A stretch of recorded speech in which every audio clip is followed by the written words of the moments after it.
Hello, and thank you for joining us today. My name is Elizabeth Larison. I'm the Director of Programs here at apexart. I'm sitting with Mimi Lipson, who is our International Fellow, recently returned from Montevideo, Uruguay.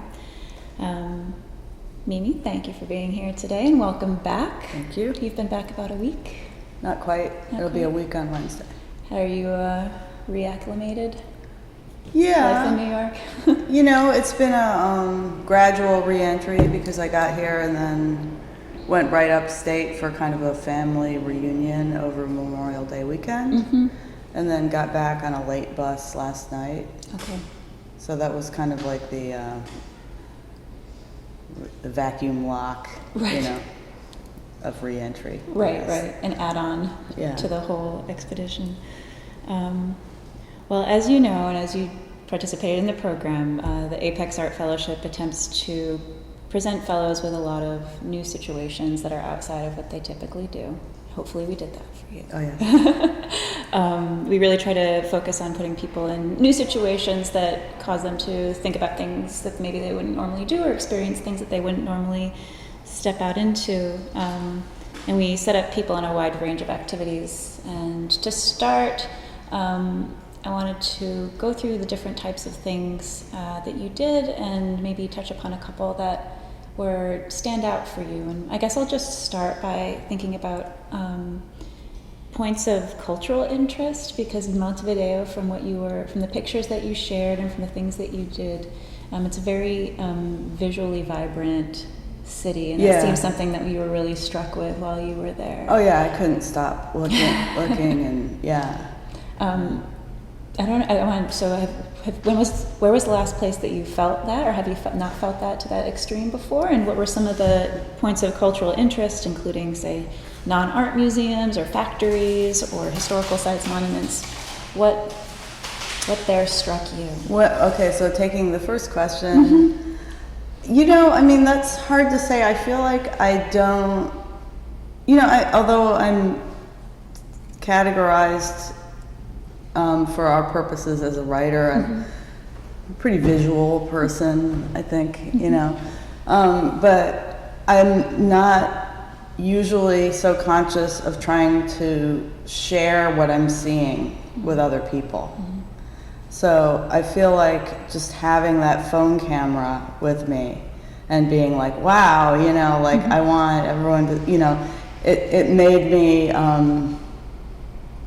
I was worried that it would be too much of a mediator, like you're not experiencing the world if you're looking at it through a camera, but I think it actually made everything look more vivid to me in a way. It was sort of like taking psilocybin or something, and colors just seem brighter, and you notice weird little filigrees and Phillips on I noticed I wanted to tell people, well, these Art Deco apartment buildings are so great, but then you think, well, they have those in Miami, they have them here and there. But the thing that's so special is, to me, was that there was no cookie cutter, there was no default. Like everyone did their balcony a little differently, every railing was slightly different.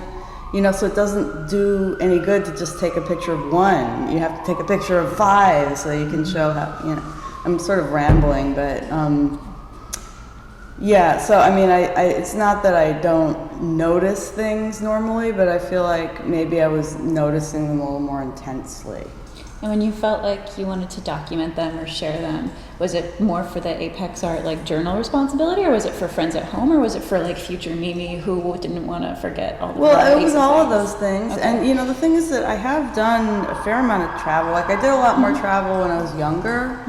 My father ran tours in Eastern Europe and all kinds of interesting places, and I never had a camera, and he never had. None of us had. It was rare for anyone to bring a camera and take pictures. I think that's we forget how much more picture taking there is now. So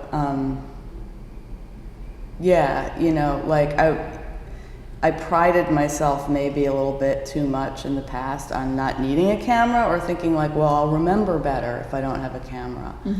But now I really wish that when I'd been, you know, in like Poland and Czechoslovakia in 1979, that I'd had a camera, Right. you know?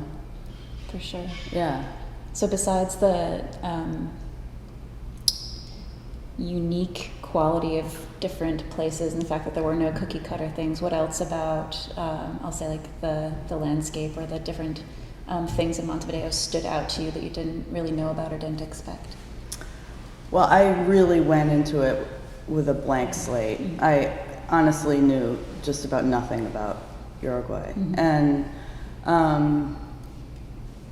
I think that the graffiti Mm-hmm. was really arresting to me, because some of it was the kind of now international wild style stuff you see everywhere, but there was also so much of people just taking a big broad brush of like house paint and like painting a slogan, you know, and it was just like everywhere, and I wanted to know what all the slogans meant. And some of them I think were kind of nonsensical, but a lot of them had to do with like specific labor issues and things like that, and it just felt like this like newspaper that was all over the city, in, you know, in these big block letters. And then you would see like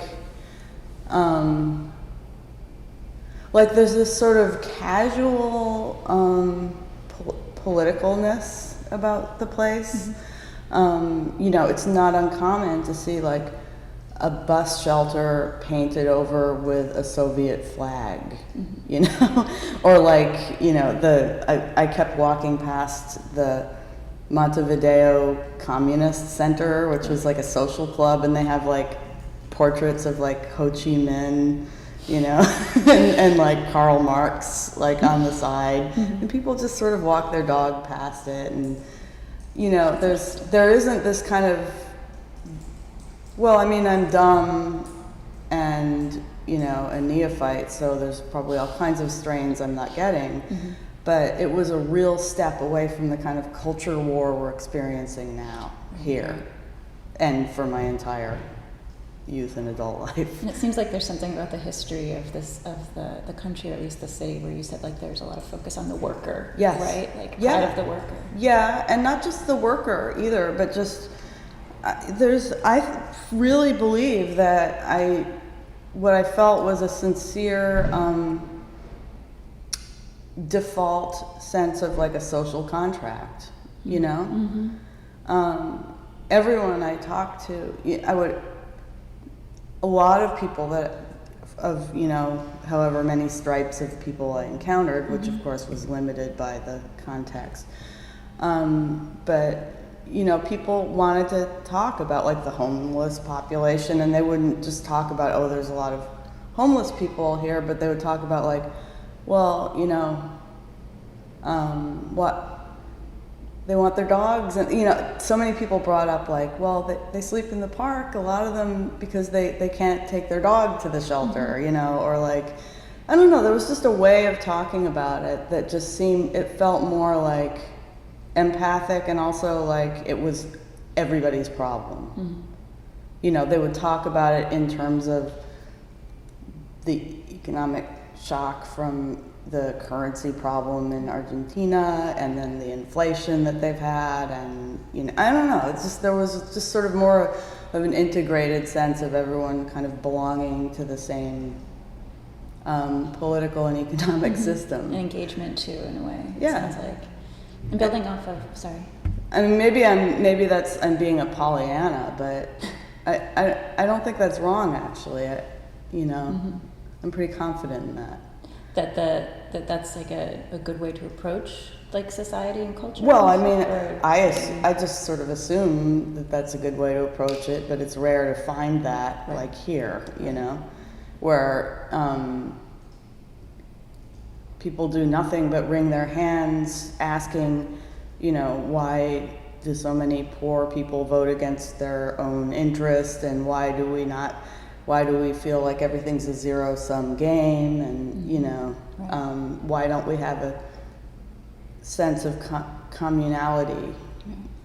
You know, where did that go? Like, where did the WPA era kind of even sense of coming up, you know, and it's sort of present there in a way that maybe it used to be present here more, maybe in like my grandfather's time. Right.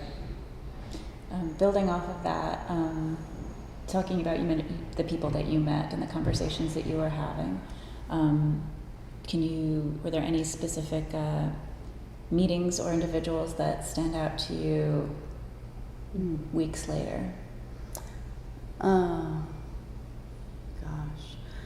I mean, you know, there were some people who I still think of them and they stand out to me, but I really didn't get to communicate with them much because we didn't have much of a language in common, you know, but somehow those are the faces that, you know, in the lives that are still really vivid to me. Why do you think that is?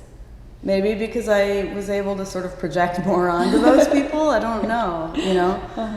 So who are you thinking of? Well, like Monica, the woman that runs the factory that makes tassels and pom-poms and stuff, you know, like just her, she just radiated joy in her work, you know, and her assistant too, like the two of them. I just sort of showed up at their shop, and I'm not even sure how clear they were on what I was doing there. And there was a moment of awkwardness and confusion, and then it was just like they were just running around the shop with me, showing me, you know, how you thread each one of those crazy, you know, contraptions and what kind of giga comes out of it, and how you take that giga and put it into another machine and you make a, you know. Is a giga a technical term? No, it's No, made I don't know. Okay, I'm just making sure that. Like a, you know, like a chumpy, like a thing. Okay. You know? Those are two new words for me. Yeah, but I guess my grandma would call it a hootenanny. okay, that'll do. But you know, it was just like such a joyous, you know, hour and a half I spent in their shop. Or the guy at the brass foundry or whatever it was, you know, just like struggling to communicate to me, you know, what each workstation was. And, you know, then in the museum, you know, he was like, it took him a really long time to communicate to me that they had all these little statues of General Artigas, who's like the founder of modern Uruguay, who you see everywhere, that there's no known, you know, portrait that he ever sat for. So everyone's extrapolating and guessing what he looks like and stuff, and that is a sort of a hard abstract concept to get across when you don't have a common language. Right. And it took us a while, and then I understood it, and then he saw that I understood it, and there was just joy everywhere, you know. That's really interesting. I'm thinking like maybe there's some sort of a type of earnestness that comes in not being able to communicate but striving to in other ways that like kind of lets. Well, you fight harder for it, and it means more, maybe. Yeah. You know. I have this question for later, but I'll ask it now since we're on topic. So you were in Montevideo for a month, and you have maybe like reading understanding of Spanish. Is that how you describe it, right? And I can, you know, understand some of what I hear, and yeah. So you were dealing with the struggle of communication for the month, and you wrote about it a little bit in your journal. And something we wanted to ask you is, how do you feel now that you're back and things are kind of easy again? How does that affect your communication or your writing as a communication? Or do you think about I don't it know. differently? I mean, I haven't had time really to, you know. But I, you know, like I said, I was at a kind of a family reunion, so I haven't had a chance to do a lot of commerce, you know. But today I went and ordered a coffee, and I don't know. I mean, I can order. It's easy ordering food in Spanish or whatever, but definitely it made me think, oh, things are going to be a lot easier in this way from here on out. On the other hand, I was at a diner last night, and I was telling the people I was with, the waiter just kept coming by, as they do here, and saying, how is everything? You know, still working on that? You know, can I get you something else? Like kept checking in. And I don't think any more than they normally do. But it made me realize how much easier it is to go to a restaurant in another country where you just don't have. And I was a waitress for 10 years, so believe me, I'm very sympathetic, and I know that they're told to do this and it's expected, and but it was just such a relief down there to just order your food and have it come and then eat it and then ask for the check and pay and leave. And leave you alone. Yes. So the expectations of the service industry are just different. Yes. Oh, well, everywhere in the world. I mean, sure, you've noticed this, surely, that this is an American psychosis, you know, this excessive service industry, like, you know. Well, I guess I feel like it's probably infiltrated so many other like global kinds of cities maybe that I've seen also. Well, maybe it's making inroads, but it didn't even happen here 15 years ago. I mean, I guess I haven't paid attention. Yeah, no, and it's getting worse every year. You know? Trying to work for that tip. Well, I mean, I think it's just there gets to be it's like this arms race of politeness, and you know, it's everywhere. But that's just one. No, I'm gonna get on my own like hobby horse about this. And oh no, that's welcome. No, whatever. One person I wanted to ask about who also stood out to me in your journals, I forget his name, but he was like the Don at the San Silviano party. Pepe, yeah. Don Pepe, is that? Yeah, Don Pepe. He's like the grandpa of the family. He's the Valentina's grandfather. Okay. Yeah. And he'd founded, or he'd set up a salvation sort of area for people escaping something. Well, I think that there's a lot of there's been, from what I could tell, many waves of immigration from Italy and Spain, you know, from their main sort of colonial sources.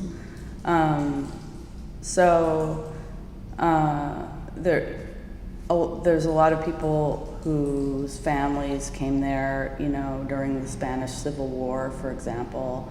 And those 5 families on Don Pepe's land were Italians who came after the war. They were war refugees.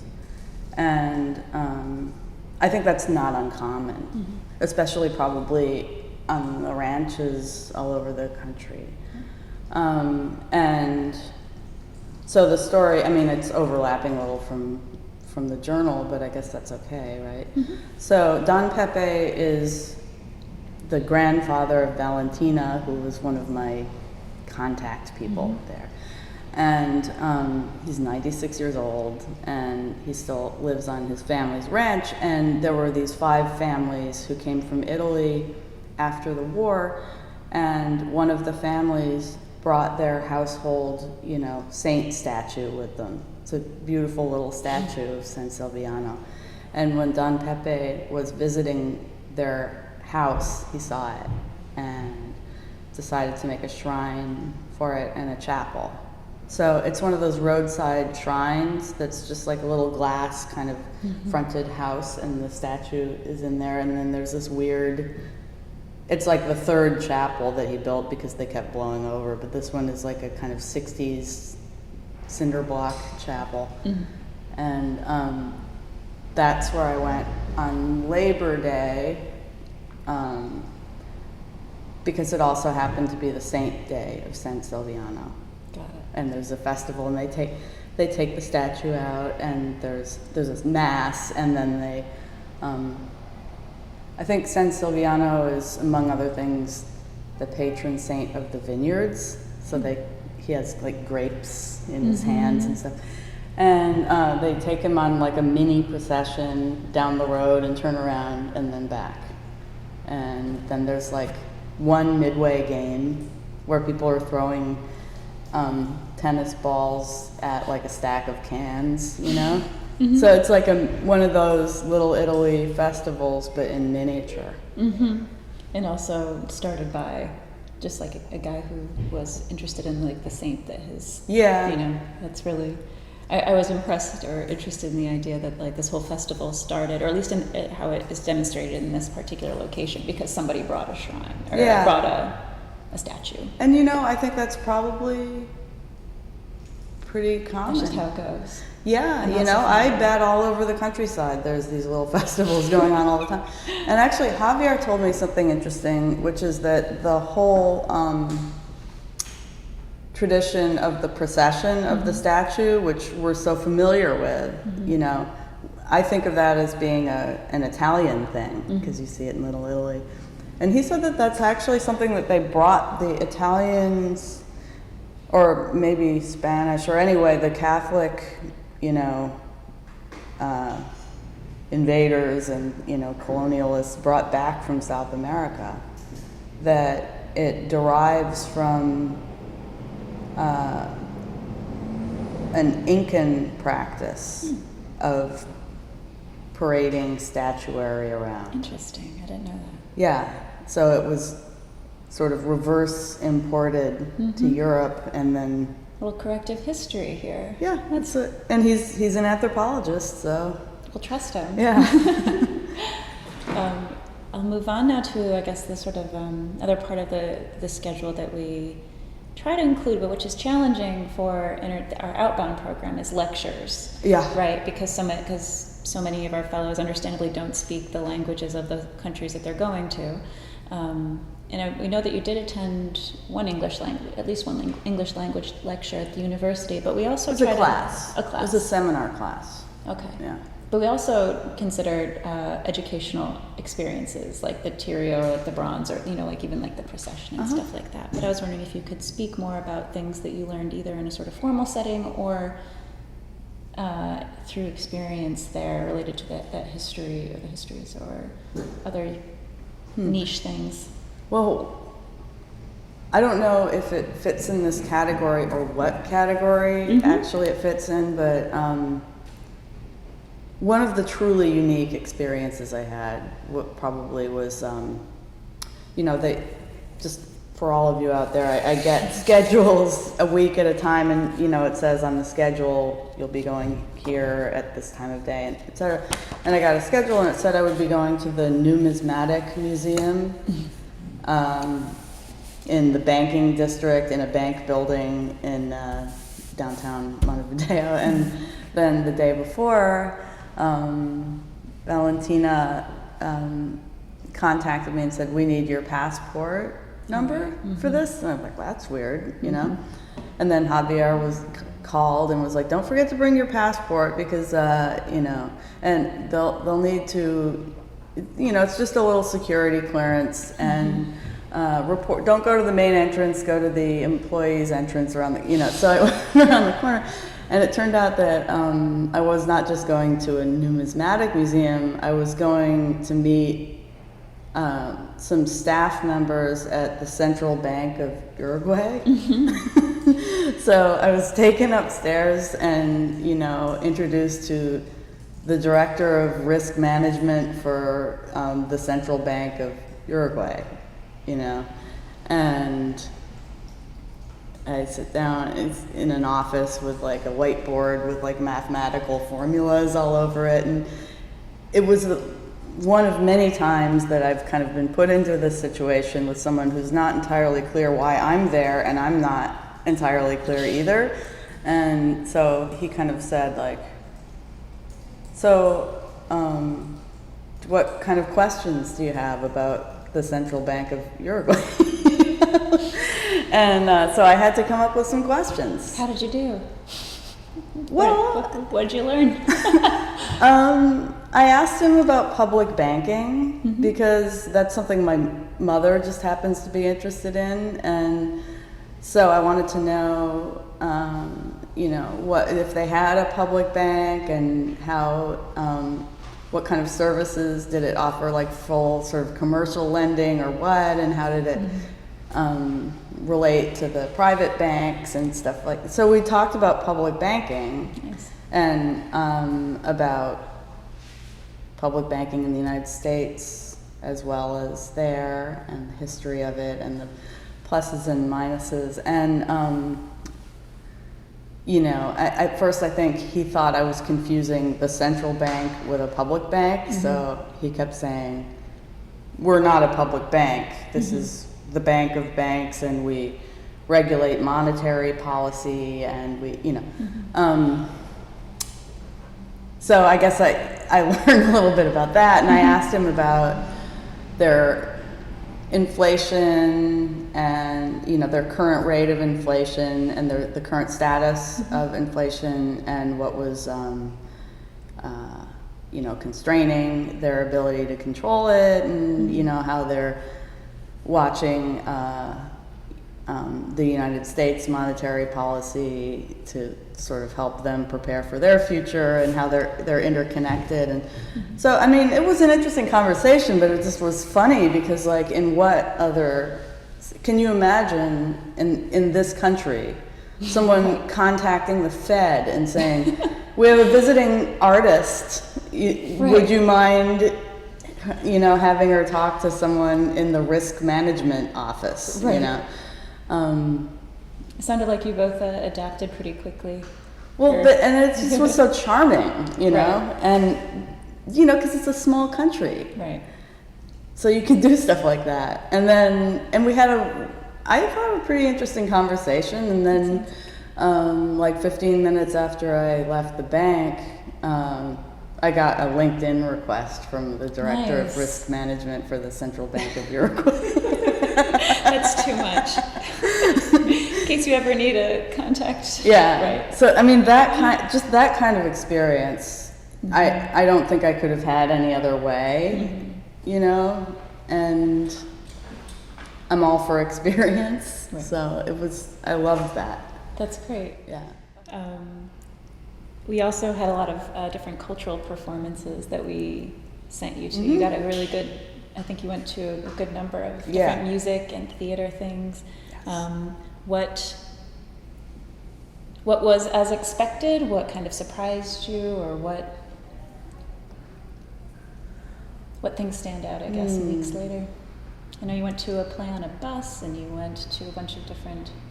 Yeah, the play on the bus it came late in my experience, and I was a little weary, and it started very late at night. You know, like the play started at 10:30 or something, and you know, I'm glad I did it. You know, but for me it was as interesting driving around at night on a bus as anything that was kind of happening in the performance.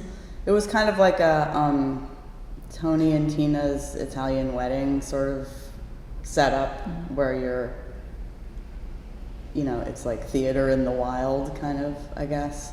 I don't know, it was okay, but I really loved,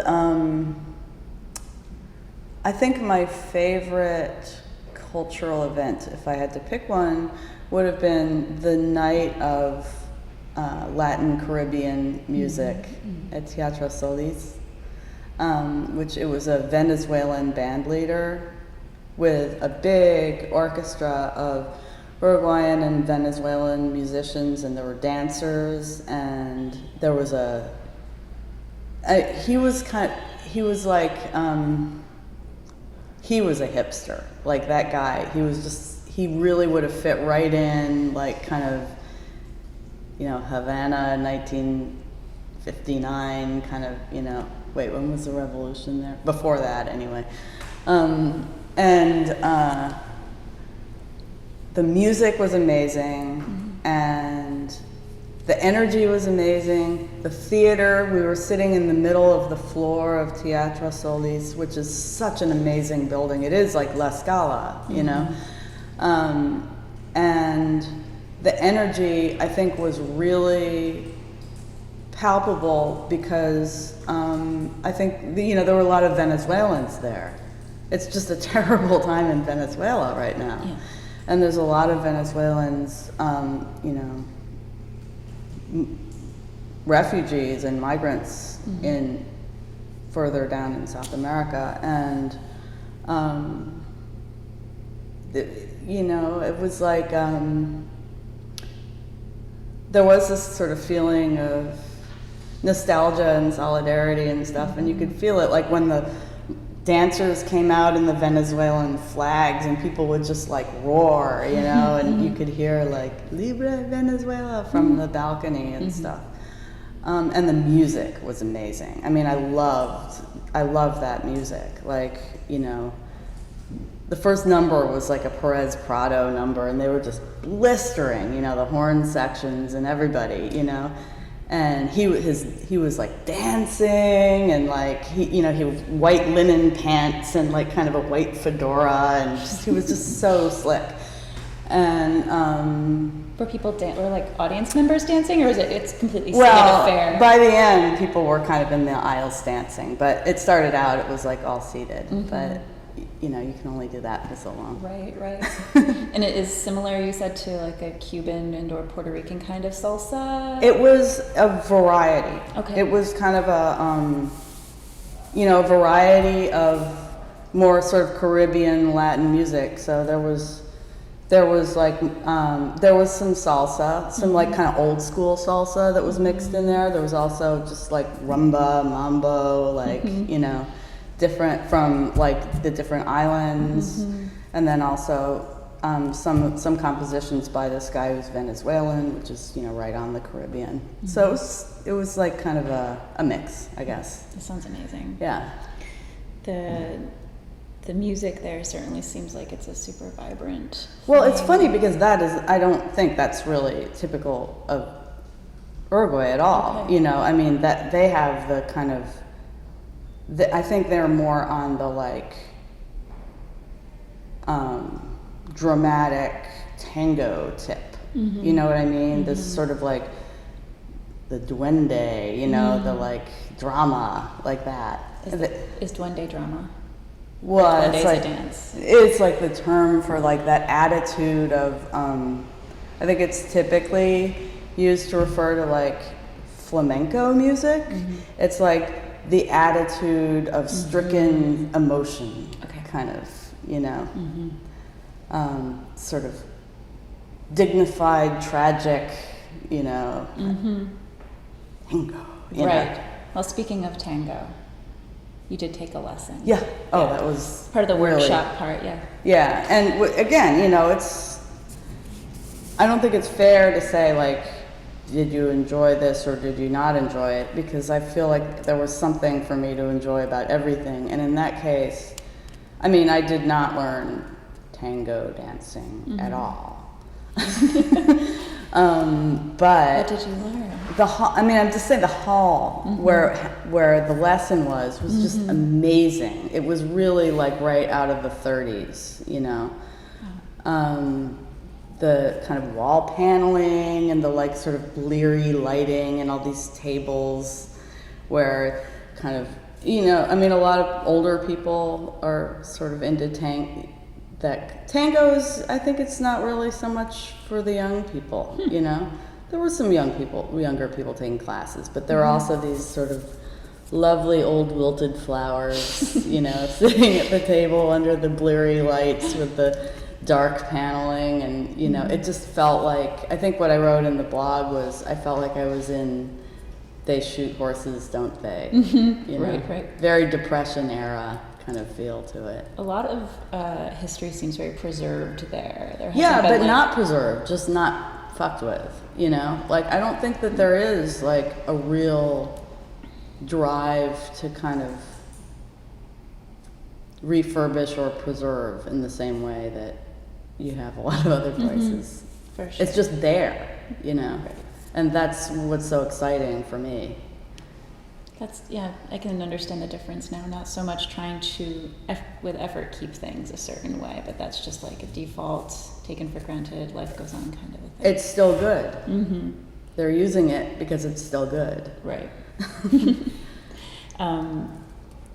Another part of the program that you do requires you to participate and attend different types of spiritual or religious kinds of things, meditations, services.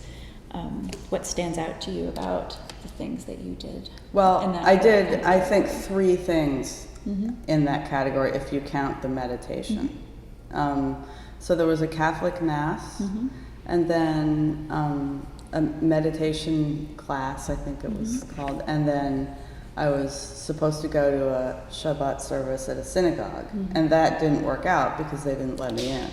And you didn't find out why? Well, no, I mean, I did. It's for security reasons. I actually wrote to the synagogue and said what had happened and asked them about it. And the guy who wrote back to me said that they would just need to know in advance that I was going, and or I would have to have a sponsor who was a member of the synagogue, and they need to, you know, have my passport, and it's really for security reasons. And he said the same thing would happen to him if he tried to go to a synagogue in New York. Now, I'm doubtful about that, but because I feel like I've been to synagogues plenty of times and I've never been carded. Right. But, you know, it's just the sad, you know, state of the world that, like, they have to worry more about, you know, who's coming terrorist or anti-Semitic attacks. Right. So besides San Silviano, how about what was your experience with the meditation or the Mass? the Mass, I had actually never been to a Catholic Mass, and I got really kind of into a lather about going there. Ironically, I thought that was going to be a bigger kind of cultural issue than the synagogue, but and I got like more dressed up than I needed to really when I got to the church. People were kind of in jeans and sneakers and stuff. It was very casual. And I would say, the main thing that was unexpected or that stuck out for me was, first of all, there was a lot of participation by, the lay public. Like, there were several readers who got up who clearly just were members of the congregation. And then there was a guitar player and singing, and it sounded like a Unitarian service or something. It was just not at all this somber, regimented thing that I expected. And then the other thing, which I wrote about in the journal, was that I was kind of in the back of the church, in one of the back pews, and on my right, across the aisle, was sort of the kids area, it seemed like. There were several families who had their kids there, and the kids were just going apeshit.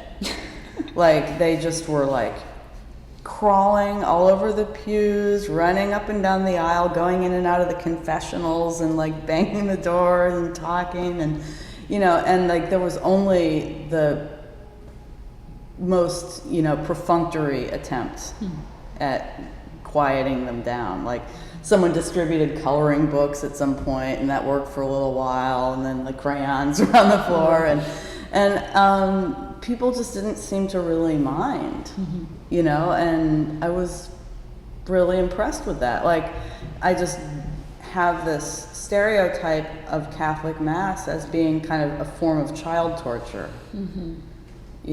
Super rigid and strict, for sure. Me too. Yeah, so that was a few days in. That was early in my stay there, and I think that gave me a very positive impression of the place. Yeah. That could be a result. I know, as Javier has mentioned, that Uruguay is not a very religious country as a whole. Well, yeah, I think that but when you say that, that's sort of, there may be some very religious people there. It's just that there's a high rate of atheism and agnosticism. He said the highest in the world. I don't know who counts these things, but apparently they have a pretty low rate of religious, practice, but those who do are mainly Catholic, and I don't doubt the sincerity of those who do practice. Right.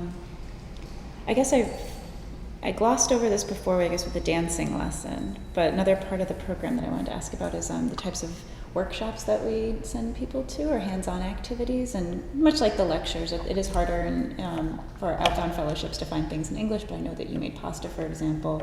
And I was wondering if that or any other types of more hands-on activities. Well, that was Javier's parents' restaurant. It is. So for me, that was as much an exercise in getting to know Javier's parents as anything else. Mm-hmm. Although I think I could make a ravioli now. No kidding. Yes. Oh, they had a different name. Right. Well, okay. So it turns out that if it's round, it's a Sorrentino. Okay. I didn't know that before I read the blog. Now I will remember it in the future since I've heard it out loud. Ravioli is square. And it takes it probably took a long time to make, or it's something that... have you seen homemade pasta being made? I haven't ever done it myself, no. It's a dough. You make it kind of a dough, and then you can roll it out, or because they're a restaurant, they have a press that you put the dough into, and it comes out, and you can adjust the thickness and send it through a few times. And then you could either cut it up, stuff it, whatever you want to do with it. Mm-hmm. They make the one that Javier's mother and I made was a ham and cheese Sorrentino, which is, they like ham and cheese as a stuffing down there. It seems to be very popular. Mm-hmm. I think it's kind of weird in a ravioli, but I'll teach their own cultural or international culinary varieties. Yeah. You also attended a horse farm, or a Yes. horse breeding thing. Well, I don't know that they really do a lot of breed. I suppose they do some maybe breeding there. I didn't see any breeding going on, but it's mainly this was La Rabida, I think is, and it's the woman who showed me around is a horse trainer there, and she works with the horses that belong to the owner of the ranch, which they're mostly Arabians or Arabian thoroughbred mix. And but there's only a handful of them, and I think the main money-making activity there is that they have a big dairy. Okay. On their website, they describe it as horse breeding more specifically, but they might not be, like you mentioned, the very big portion of what they do. Yeah. Well, they also have like a dude ranch kind of thing that goes on in the summer, I think. Like there's a lot of saddle horses that were just off in a distant pasture. And those are the ones that I think they have, like guided activities for like people who come off with maybe a cruise ship and like get on a bus and go out there and ride horses and then have a bonfire, That sounds nice. But that wasn't going on there because it's off season. So. Right. So you got the off-season tour, so to speak. And I just got to hang around the stable and, watch a training session and go down to the beach. And the best was having lunch at the ranch house with Olga, the woman who owns the ranch, and her son, Herman. But you didn't ride any horses? No. Okay. Sadly, no. But I got to, pet some horses. Yeah, the noses. Best part. As far as physical activity goes, exercise, you took some classes, obviously you did the dancing. I'm trying to remember the Well, other there was types supposed to of be the things. field hockey. The field hockey. But again, that was another one of those look good on paper kind of ideas, but the fact is that they're a team and they were practicing and they have drills and they were preparing for, games, and I don't know how to play field hockey and I just would have been in the way. So I just went and like jogged around the field while they played. Did any of the other physical activities stand out or teach you something new or give you something that you didn't expect to find? Honestly, I can't really think of anything along those lines. The Nordic walking? Yeah, that was rained out. Oh, okay. That would explain it. But even, I mean, I guess, I don't know, is there a lot to it? It's just sort of, you have those sticks and you walk with sticks. I haven't yet Nordic walked. Yeah. But it's a very particular thing from what we understood. Oh. But, yeah. Well, I guess, yeah, I'll have to pursue that on my own sometime. We're kind of gearing down through the list of things. I'll just ask about some of the films that you saw. Did anything stand out to you? I know that you saw a film of an opera, that old wartime film, and then there was that film the first week that you were there, which I think was a Monthly Day in film. Yeah. If I remember correctly. El Sereno, maybe? Yeah. Is that what it was called? It was like a horror movie, sort of. I was very tired. That was my travel day. That was your first day, yeah. Yeah. And I might have dozed off for parts of it. Understandable, that happens. Yeah. Did any other ones stand out to you? Or I know you said you didn't, the war film wasn't one that you would have picked. Well, because it was part of a Howard Hawks festival. And I noticed that festival was going on because that's where Lucia and I went to see the Zazuela, the play, musical, kind of operetta thing. And they had a big poster advertising their Howard Hawks festival. And so I was actually really glad I got to go back and see one of them, but that was the early show, and the later show was Ball of Fire with Barbara Stanwyck. I don't know if you've ever seen that. I haven't seen that. It's pretty great. She plays, she's like a hooker, you know, and Gary Cooper is a philologist, and he and a bunch of his philologist colleagues are, she's getting them up to date on like the vernacular language, and that's kind of the setup. But so the one I saw was not one that I normally would have picked out of a lineup. It was great, you know, Sergeant York and me and all the, you know, the white-haired ladies. It really was like the average age was like in the 80s, and they loved it. You know. Were there subtitles in Spanish, or were people? Yeah. Okay. Yeah. Yeah. And it's funny because to see a movie it's always weird to see a movie that's subtitled, but it's subtitled in a language you don't speak, but you know. So I was like kind of trying to read the subtitles, even though I understand English. Right. So that See if you can learn something new, or I don't know. It's just automatic.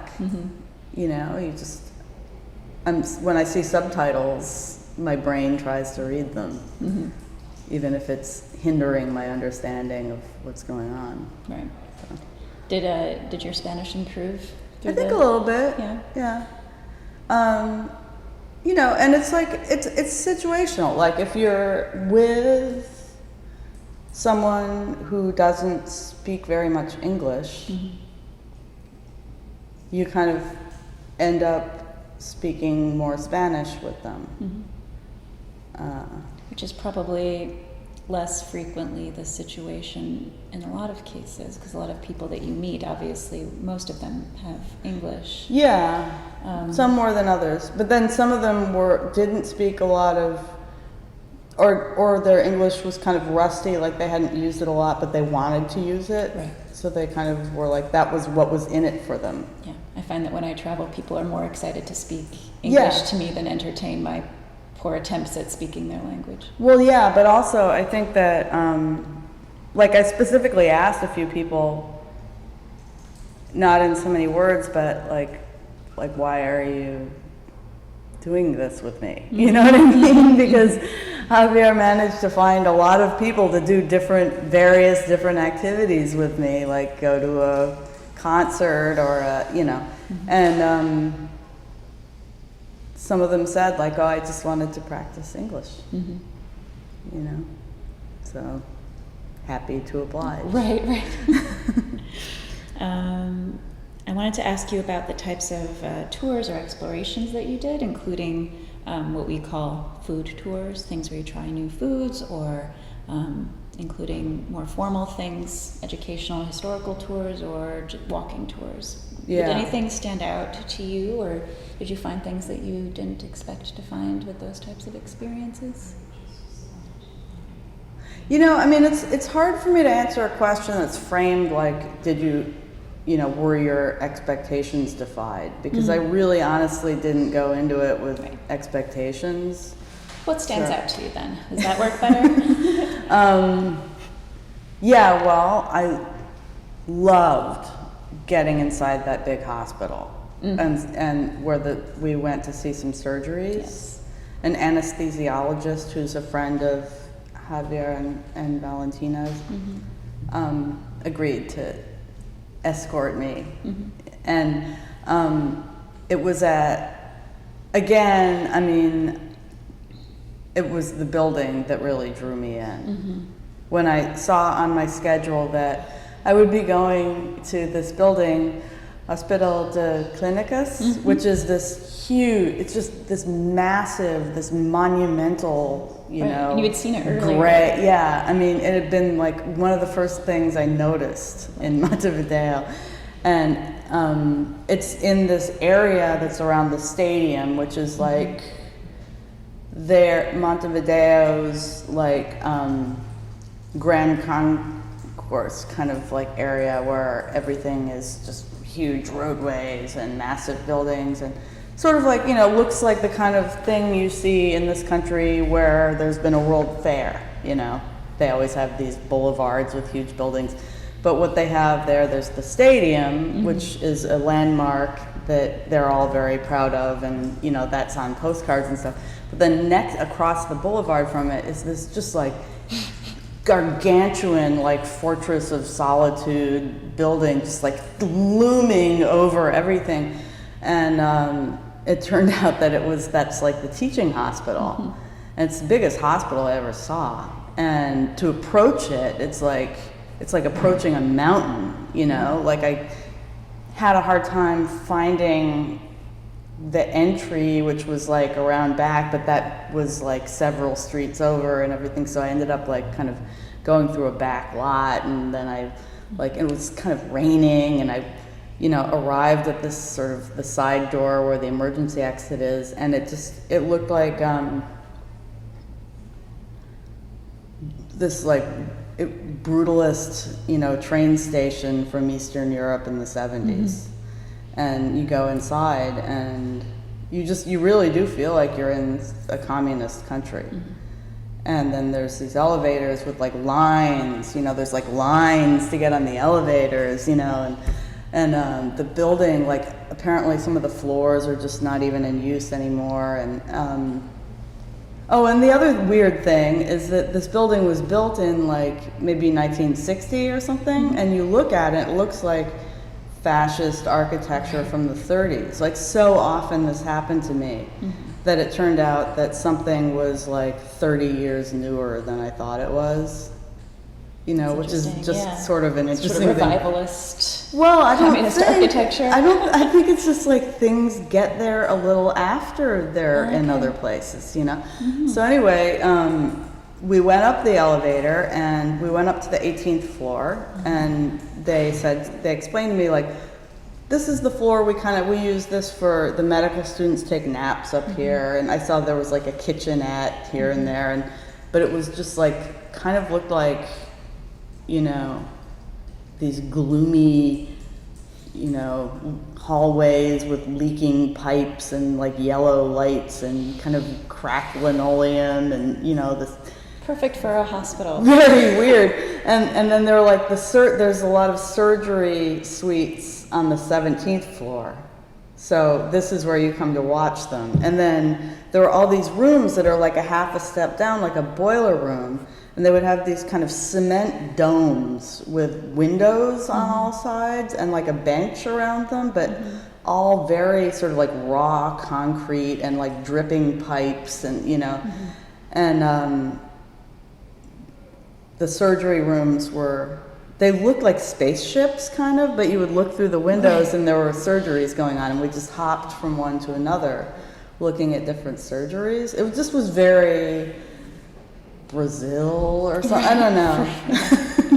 It was a great day. It was for me like just a really exciting, fun day. I think that's pretty cool that you could hop to like different windows just immediately instead of just like going down a hallway. You know, I'm guessing where a lot of teaching hospitals have maybe side pane glass, but this one is just like you're looking. You get to peek down. Yeah, and sometimes people looked up and could see us, and you know, but yeah, it was a little like being at a peep show, I guess maybe. Medical peep show. Yeah. And the environment was just so weird and cool and like concrete, you know. Yeah. Going to the volunteer activities, I know that you went to Proyecto Gersayes. Yeah. Am I saying that right? Gersayes. It's like a weird word, and every time I said it to someone there, they would correct me because Look who's doing the correcting now. Well, because guri means like kid, you know, and so gurisas is like girls, and gurises is boys. That's a so they combined it, gurisais. Yeah. So it's a weird word. I know that part of what was intended for you to do there was to maybe talk to some kids who are looking to speak English or maybe help them. I don't know what actually was intended for me. Like that never really was explained to me. Okay. Did it work out to go on the last that fourth time to? The fourth time, I actually, you know, it's so stupid, but okay. So I should just maybe say something more about what this place is, right? Sure. Because maybe people watching the video won't know. For but everyone at home. It's an after-school program that's run out of a Catholic parish, and the kids are poor kids, most of them, you know. And public school there is weirdly only for like a few hours a day in high school, and so this program has been set up to teach some skills and, you know, have like, you know, they have like recreation and they have a meal there and stuff like that. But I think as much as anything, it's just because like a lot of teenagers just really have like nowhere to go, Right. you know, for many, many, many hours of the day. And so it's really, it's a pretty tight community there. Like they spend, they're there from like 5 to almost 9 o'clock every day of the week. And so the schedule of activities is like they do kind of recreation stuff, and then they have like a kind of an informal group meeting, and then they have a meal that's food that the kids, some of the kids who are in cooking classes, they cook the food and stuff. And then all that ends at 6:30, and then they have like some tutoring sessions and carpentry class and whatever instruction the kids choose. And I kept going there for like the early part, like I would be scheduled to go to a concert later or something, so I'd have to leave like at 6:30. And it sort of felt like, well, on a few occasions I was able to stay a little bit later and maybe help some kids with their English homework, because some of them were taking English classes, you know. So, you know, it sort of felt like the schedule's wrong. It'd be better if I went there later, you know, instead of just standing around while they're playing football or whatever. But then, so that's what I arranged to do the last time I went there, except that we hadn't arranged for me to get in. So I got there and like the door was locked, and I was texting Dolores and couldn't get in touch with her. Oh no. So I ended up like hanging around for like a half an hour and then leaving. Okay. Some of the unexpected things of the fellowship. Well, I guess, you know, yeah. we all do our best, Yeah. right? But it's a great program, and you know, the kids are so sweet, but they really, you know, even the ones who are taking English, like a couple of them, you know, they would come and show me their notebook for their English class, and maybe they've been taking it for 2 years, but they're like too shy to even say like 2 words to me. I can understand that. Yeah.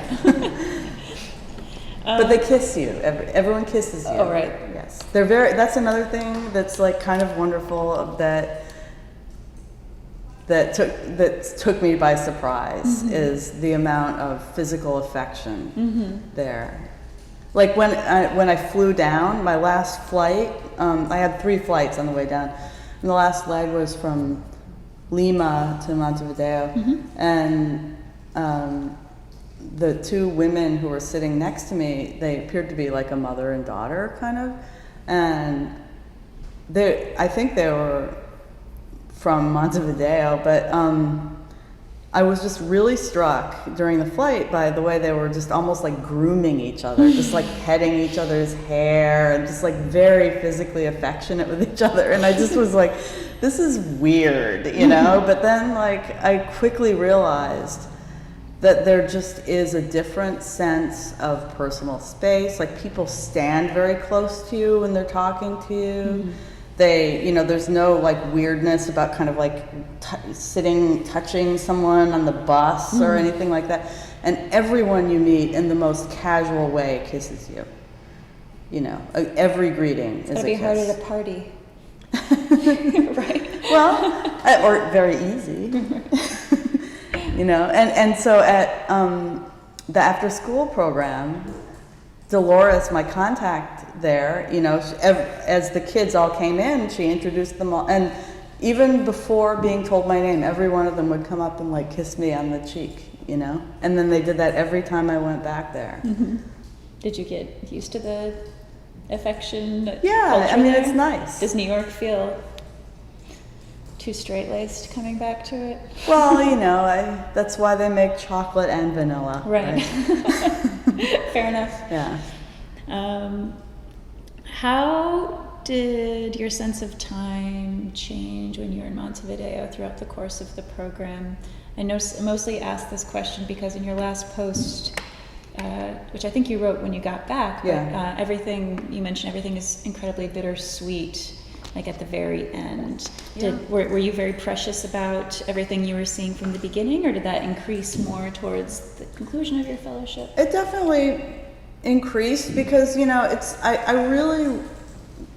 really loved the place, you know, and it's so far away and it's not really on the way to anywhere. So it's kind of hard to imagine what would bring me back there. You know, so there was this kind of anticipatory sense of loss, I guess, you know what I mean? Even almost from the beginning. And how did you approach, what was your attitude to the activities every day that change and new things coming? Did you kind of take it as a sort of a challenge, or how did that also change or not throughout the course of the program? Well, I think that I definitely relaxed in the sense that I tend to be kind of trying to be a good student or a good citizen all the time. And I get very hard on myself if I'm not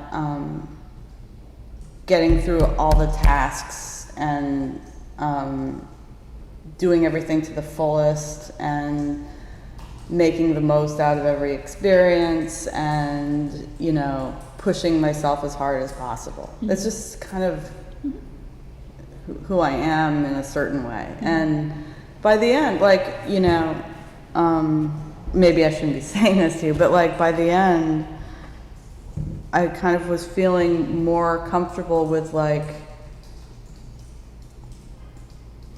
trusting myself that I was not going to get anything out of something and bailing. You know, like the Comic-Con. I feel like I went into it ready to find things that would interest me, you know? I mean, I don't think I had a closed mind about it exactly, but when I got there and discovered that it was a little bit like being in a crowded airport with like a lot of children dressed as robots, you know? And I just was like, okay, I've been here for an hour. And I couldn't find the class that I was supposed to do. And if I had found it, would have all been children dressed as robots and me, you know? Which, like, it's interesting to have a goofy experience, I guess, but I just wasn't into it. And I'm, you know, I mean, I like Little Lulu, you know, I like Crazy Cat. I'm not a comics fan. And it was not my scene. And it was just unpleasant. So I was there for like maybe an hour and a half. And I kind of said, all right, I know this is not the instructions I was given, but I'm going to leave. Do you think there was a cumulative effect throughout the program of whether or not, like in the case of Kamatani, you bailed early, but in terms of being sent to things that you don't choose, how was that as an experience for you, just to be kind of following a list of things? You go and you kind of open, you have to be sort of versatile to what you can't expect or anticipate. Well, I mean, I think that's really, in a way, the fun of it. And it was from the beginning.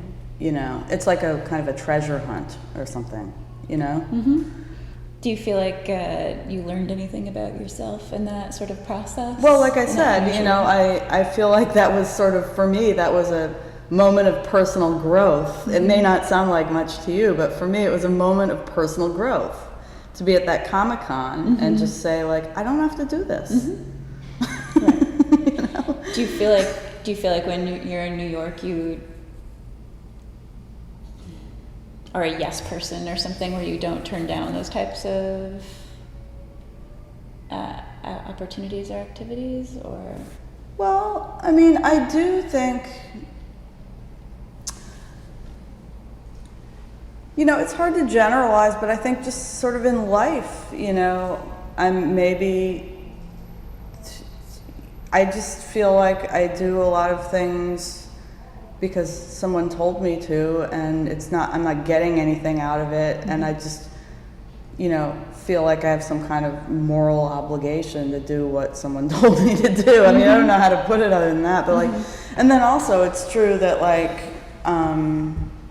well, like New York I haven't been a New Yorker for long, so all of this is a little new to me, but like, you know, this whole thing with the subways and the boroughs and stuff, for example, like if you live, as I do, in Upper Manhattan, and everybody else lives in Brooklyn, you know, you just can't get anyone to come and see you, and, you know, logically, it's no easier for me to go to Brooklyn than it is for them to go to Upper Manhattan.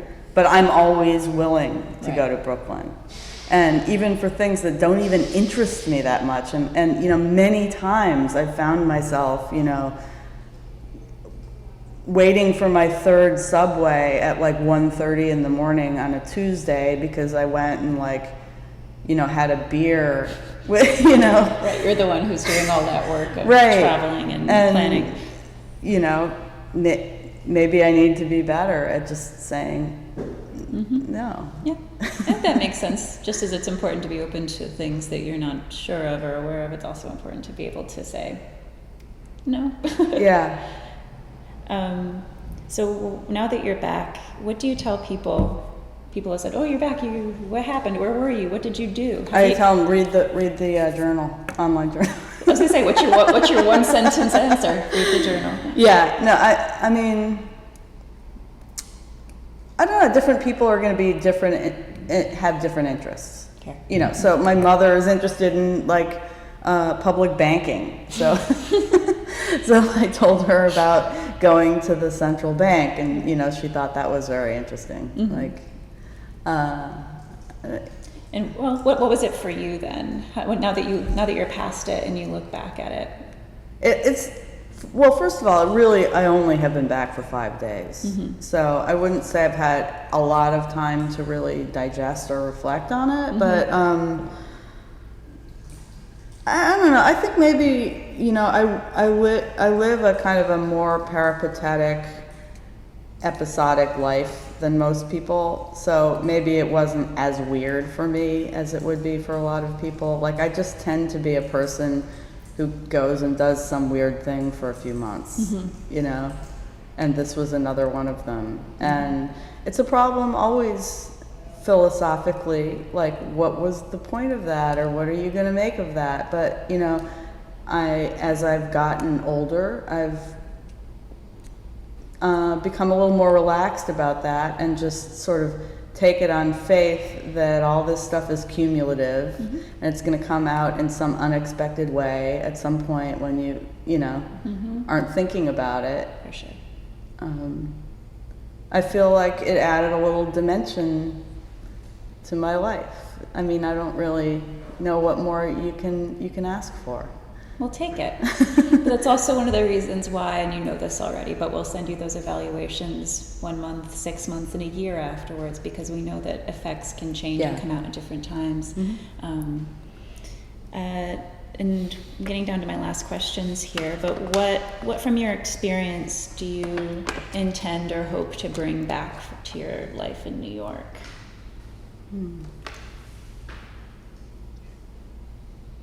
Well, I mean, I think we're at just sort of this weird political moment, you know? And when everything seems and is so urgent, you know. But they're at a different point of their sort of arc, socio-political arc there. And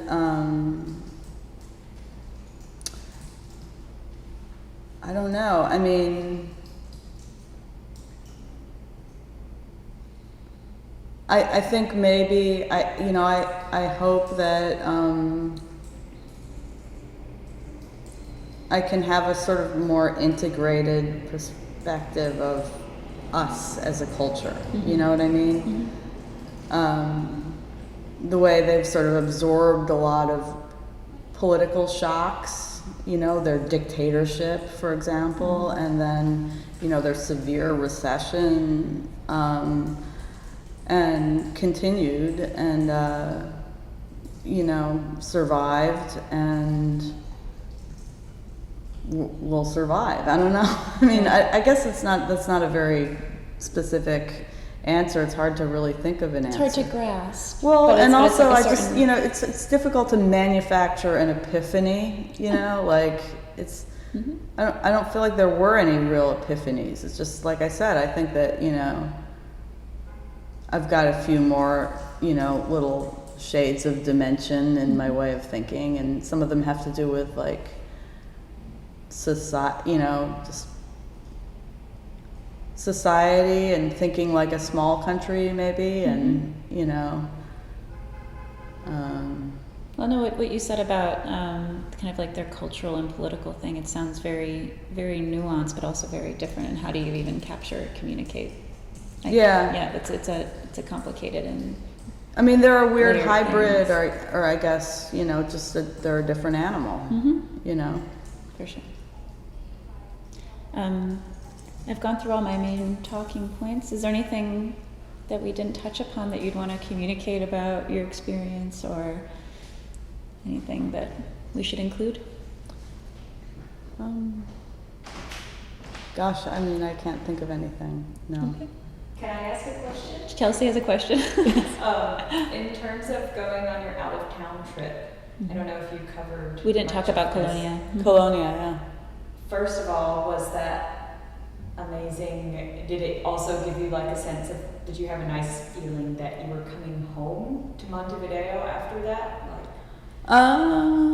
Yeah, I guess I did. Yeah, you know, because it was a little bit later in the month that I went there, so I already had a feeling of Positos as my home and my street, and Edgar, the funny kind of doorman in my building. You know, where have you been for the last couple of days? Yeah. I don't think I heard about Edgar. Oh yeah, he was very funny. He was one of these guys who like. And I'm sure I've done this to people in their various languages, where like the first time I met him, he, you know, had a few phrases down very well and was very confident with them. So I got this idea that he spoke a lot more English than he did. And then forevermore, you know, we were like having these kind of tussles, you know, with like, he really likes Creedence Clearwater Revival, but he had to say that like 6 times before I knew what he was talking about. And, you know, I don't know, Edgar. Okay, so that's Edgar. But yeah, Colonia was like, I mean, it's like a little bit of a, it's a tourist town, you know, for sure, a heritage site. And it's like it was kind of a weird place to go alone. It was a little bit like going to Niagara Falls alone or something. I don't know what to say exactly about it, but It's romantic. yeah, or for families, but there were tons of really nice dogs there. There were like loose stray dogs all over Colonia, and they would like, one of them would just sort of like join up with me and like walk along with me for a while, and then just sort of split off, and you know, and the big thing there, it's So all, you did have company while you were yes, and it's very cobblestoney there, very ancient. You know, it's like a 17th century Portuguese town, and the big thing for the tourists from Argentina is they like to rent golf carts and just sort of like whiz through the streets, and it's really crass, you know, and they'll have like packs of dogs like chasing them, barking at them, and so that was, you know, entertaining. But yeah, it was like going to just some like romantic, you know, spot by yourself. It's just like a little weird, but yeah. Well, there's nothing else. No other questions for you or comments from you? I can't think of any. I'm sorry. Well, it's been a very illuminating and enjoyable discussion. So thank you very much, and we've very much enjoyed working with you. So Well, thank you. I mean, this has just been, you know, such a gift, such a great experience. thank you. That's what we hope for people to get that, you know, to have a takeaway to add to their dimension as your. I don't know how I got so dimension. lucky, really. Oh. Thank you, Mimi, Yeah. and thank you for joining us.